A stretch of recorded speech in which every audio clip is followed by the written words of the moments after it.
আসসালামু আলাইকুম ক্লাস 5 এর শিক্ষার্থীরা, আজকে আমি তোমাদের সাথে ইংলিশ 28 পৃষ্ঠার 5 ইউনিট নিয়ে আলোচনা করব। তো চলো ভিডিওটি কন্টিনিউ করো। প্রথমেই 5.1 এ কি বলছে দেখো। 5.1 এ বলছে read and discuss in pair about the parts of the application.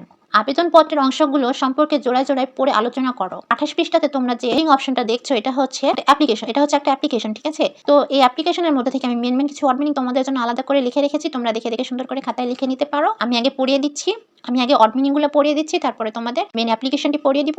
তো চলো দেখি আগে মেন ওয়ার্ড মিনিংগুলো কি কি। মেন ওয়ার্ড মিনিংগুলো হচ্ছে অ্যাপ্লিকেশন মানে আবেদন, লিভ মানে ছুটি, অ্যাডভান্স মানে অগ্রিম, হেড টিচার মানে প্রধান শিক্ষক, গভর্নমেন্ট মানে সরকারি, প্রাইমারি স্কুল মানে প্রাথমিক বিদ্যালয়, সাবজেক্ট মানে বিষয়, ডিয়ার মানে প্রিয়, চার মানে স্যার, রেসপেক্ট মানে শ্রদ্ধা করা, স্টেট মানে উল্লেখ করা, স্টুডেন্টস মানে ছাত্র, ক্লাস মানে শ্রেণী, সিক মানে অসুস্থ, রেয়ার মানে বড়, ফ্যামিলি মানে পরিবার, হেলথ মানে সাহায্য করা, মেডিসিন মানে ওষুধ, টাইমলি মানে সময় মতো, অ্যাপেল মানে সক্ষম, নেক্সট মানে পরবর্তী, নিড মানে প্রয়োজন, দেয়ারফর মানে অতএব, কাইন্ডলি মানে অনুগ্রহ করে, রেসপেক্ট মানে অনুরোধ করা, গ্র্যান্ট মানে মঞ্জুর করা, অবলিক মানে বাধিত করা, অবিডিয়েন্টলি মানে বিনীতভাবে, রোল মানে রোল নাম্বার, সেকশন মানে শাখা। তো এই ছিল তোমাদের ওয়ার্ড মিনিংগুলো, তোমরা দেখে দেখে সুন্দর করে খাতায় লিখে নাও। চলে যাচ্ছি অ্যাপ্লিকেশনে, ঠিক আছে। তো এই পৃষ্ঠাটিতে মূলত সুন্দর করে তোমাদের একটা অ্যাপ্লিকেশন কিভাবে লিখতে হয় সেটা বুঝিয়েছি, ঠিক আছে। প্রথমে অ্যাপ্লিকেশন লেখার সময় প্রথমে দেখো বাম পাশে তারিখ লিখতে হয়, ঠিক আছে। এই যে দেখো এখানে 21শে এপ্রিল, এটা হচ্ছে তারিখ, ঠিক আছে। তারপরে কি আছে, হেড টিচার প্রধান শিক্ষক, তারপরে আছে Raipur government primary school, Raipur Lakshmipur, recipients address প্রাপকের ঠিকানা, তারপরে হচ্ছে subject application for leave in advance, সাবজেক্টটা এই অ্যাপ্লিকেশনের সাবজেক্টটা হচ্ছে অগ্রিম ছুটির জন্য আবেদন, ঠিক আছে।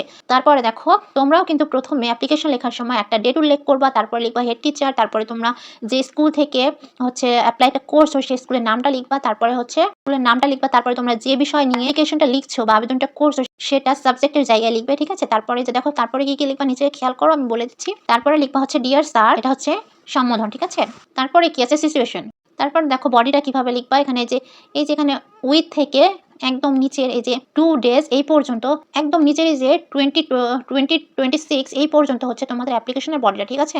তো অ্যাপ্লিকেশনের বডিটা আমি পড়িয়ে দিচ্ছি, দেখো প্রথমে লিখবা with due respect I would like to state that I am Rashed Alam, a students of class 5 of your school. বিনীত শ্রদ্ধা সহ জানাচ্ছি যে আমি আপনার বিদ্যালয়ের 5ম শ্রেণীর একজন ছাত্র Rashed Alam. My mother is very sick, আমার মা খুব অসুস্থ। I am the elder son of my family, আমি আমার পরিবারের বড় ছেলে।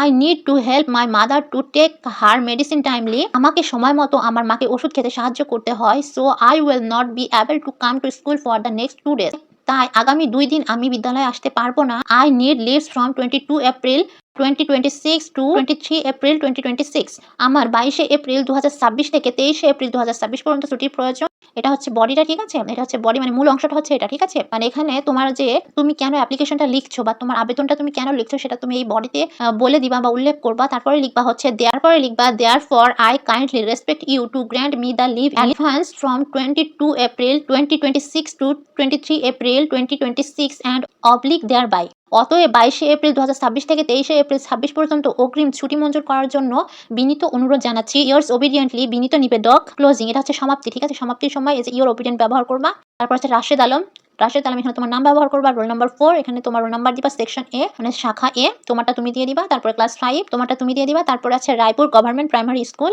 তোমার বিদ্যালয়ের নামটি এখানে দিয়ে দিবা, ঠিক আছে। অ্যাপ্লিকেশন নেম অ্যান্ড অ্যাড্রেস, আবেদনকারী নাম ও ঠিকানা, এখানে তোমরা তোমাদের নাম এবং ঠিকানাটা যোগ করে দিবা, ঠিক আছে। এই পেজে আবেদন বা অ্যাপ্লিকেশন লেখার নিয়ম ও বিভিন্ন অংশ শেখানো হয়েছে। এখানে দেখানো হয়েছে কিভাবে ছুটির আবেদন সঠিকভাবে লিখতে হয়। প্রথমে তারিখ লিখতে হয়, আবেদন তোমরা কিভাবে লিখবা, ঠিক আছে। আমি তোমাদের বলে দিচ্ছি, দেখো তোমরা এইভাবে লিখবা, এটা মনে রাখবা তাহলে হবে। প্রথমে তারিখ লিখবা মানে ডেট লিখবা, তারপরে যাকে আবেদন করা হচ্ছে তার নাম, ঠিকানা, প্রাপকের ঠিকানা লিখতে হয়। এরপর বিষয় সাবজেক্ট লিখতে হয়, যেখানে সংক্ষেপে কোনো আবেদন করা হচ্ছে তা উল্লেখ থাকে। এখানে বিষয় হলো অগ্রিম ছুটির জন্য আবেদন, ঠিক আছে। তো তোমরা তোমাদেরটা দিবা, তোমরা যে কারণে অ্যাপ্লিকেশনটা লিখবা সেই অ্যাপ্লিকেশনটা সাবজেক্টে লিখে দিবা। তারপরে হচ্ছে সম্বোধন সলিউশনস হিসেবে ডিয়ার স্যার লেখা হয়েছে উপরে, তো তোমরা এটা লিখে দিবা। তারপর আছে এরপর লিখবা হচ্ছে মূল অংশ বডি, পড়ে যেটা বুঝেছি সেটাতে তার নিজের পরিচয় দিয়েছে, সে বলেছে তার নাম রাশেদ আলম, তোমরা এখানে নিজেদের নাম দিবা। তারপর সে 5ম শ্রেণীর ছাত্র, তুমি যে শ্রেণীর ছাত্র সেটা লিখবা। তারপর তার মা খুব অসুস্থ, তুমি কিসের জন্য অ্যাপ্লাই করছো সেটা লিখবা। তাই তার মাকে দেখাশোনার জন্য সময় মতো ওষুধ খাওয়াতে সাহায্য করতে হবে, এজন্য তাকে আগামী 2 দিনের ছুটিতে সে স্কুল আসতে পারবে না, সেজন্য তার 2 দিনের ছুটির প্রয়োজন। তাই সে 22শে এপ্রিল থেকে 23 এপ্রিল পর্যন্ত চেয়েছে। সব শেষে ভদ্রভাবে ছুটি মঞ্জুর করার অনুরোধ করা হয়েছে। তারপর সমাপ্তি হিসেবে ইওর ওবিডিয়েন্টলি লেখা হয়েছে এবং নিচে আবেদনকারীর নাম, রোল নাম্বার, শাখা ও শ্রেণী লেখা হয়েছে। অর্থাৎ এই পেজটিতে তোমাদের শেখানো হচ্ছে একটি আবেদনের অংশ কি কি এবং কিভাবে একটি সঠিক আবেদন লিখতে হয়। আশা করছি তোমরা আবেদন কিভাবে লিখতে হয় সেটা দেখে বুঝতে পারছো, আই হোপ শিখেও গেছো। এভাবেই তোমরা আবেদন লিখবা। তো আজকের ক্লাসটি এই পর্যন্তই। ভিডিওটি ভালো লাগলে লাইক দিয়ে পাশে থাকবে। ধন্যবাদ।